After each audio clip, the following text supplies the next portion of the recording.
ఖచ్చితంగా వాళ్ళ వ్యాపారాన్ని చేయాలి అని అనుకుంటే కొన్ని గైడ్లైన్స్ని ఫిక్స్ చేసి యాక్ట్లో రూపొందించిన ప్రకారం రెగ్యులేటర్ అథారిటీలో రిజిస్టర్ చేసుకోవాలి.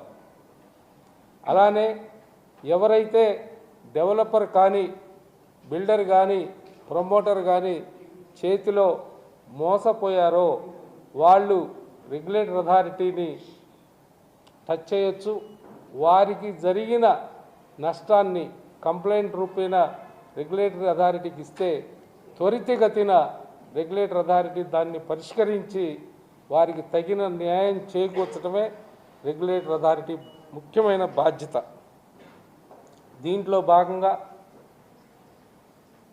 మా ఆనరబుల్ మెంబర్ గారు వెంకటరత్నం గారు దీనిలో భాగంగా మేము ఛార్జ్ తీసుకున్న తర్వాత regulatory authority is friendly to everyone. ఎవరైతే స్టేక్ హోల్డర్స్ ఉన్నారో వాళ్ళందరికీ ఫ్రెండ్లీగా ఈ రెగ్యులేటరీ అథారిటీ వ్యవహరిస్తూ ఉంది.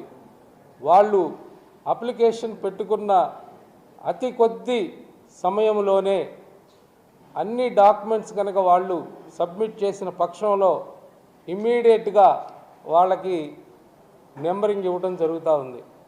అలానే ఎవరైతే అథారిటీకి ఎండ్ యూజర్స్ కంప్లైంట్స్ ఇస్తారో వాళ్ళని ప్రతి వారంలో మినిమం 3 సార్లు 4 సార్లు ఒక బెంచి ఏర్పాటు చేసి ఆ గ్రీవెన్సెస్ అన్నీ విని వారికి సరైన ఆర్డర్స్ కూడా ఇవ్వటం జరుగుతూ ఉంది. ముఖ్యంగా ఇక్కడ ట్రాన్స్పరెన్సీ, ఎవరు మా అథారిటీకి వచ్చి ఏ పైరవీలు చేయవలసిన పనిలే. డైరెక్ట్గా ఇక్కడ ఉన్న హానరబుల్ మెంబర్స్ కానీ అథారిటీలో ఉన్న ఎవరైనా కానీ ట్రాన్స్పరెన్సీగా ఒక సెల్ఫ్ కోడ్ ఆఫ్ కాండక్ట్ పెట్టుకొని ఏదైతే ప్రభుత్వం మా మీద బాధ్యతని ఇచ్చిందో దాన్ని సక్రమంగా నిర్వర్తించడానికి ఇక్కడ మేము ఈ అథారిటీ ఫంక్షన్ అవుతుందని మీ ద్వారా ఈ స్టేక్ హోల్డర్స్ అందరికీ రాష్ట్ర ప్రజలందరికీ కూడా తెలియజేసుకుంటానికి ఈ ప్రెస్ మీట్ ఏర్పాటు చేయడం జరుగుతూ ఉంది.